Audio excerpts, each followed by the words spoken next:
মই আমাৰ বিদ্যালয়ৰ ছাত্ৰ ছাত্ৰীসকলক বিশেষকৈ অষ্টম শ্ৰেণীৰ ছাত্ৰীসকলক ভাষাৰ বিষয়ে জ্ঞান প্ৰদান কৰোঁ।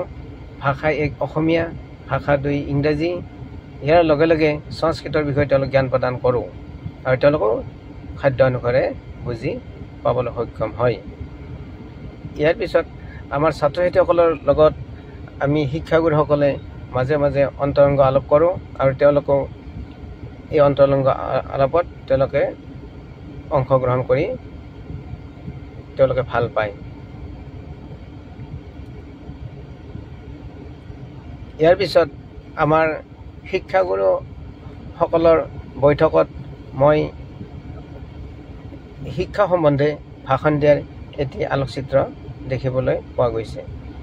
ইয়াৰ পিছত আমাৰ ছাত্ৰ ছাত্ৰীসকলৰ উদ্দেশ্যে আমি কিছুমান প্ৰতিযোগিতা আৰম্ভ কৰোঁ আৰু এই প্ৰতিযোগিতাৰ মই বিষয়কৰ অংশগ্ৰহণ কৰাৰ আলোকচিত্ৰ দেখিবলৈ পোৱা গৈছে আৰু ছাত্ৰ ছাত্ৰীসকলক মাজে সময়ে তেওঁলোকক ট্ৰেইনিঙলৈ লৈ যোৱাৰ এক মুহূৰ্ত ইয়াত দেখিবলৈ পোৱা গৈছে।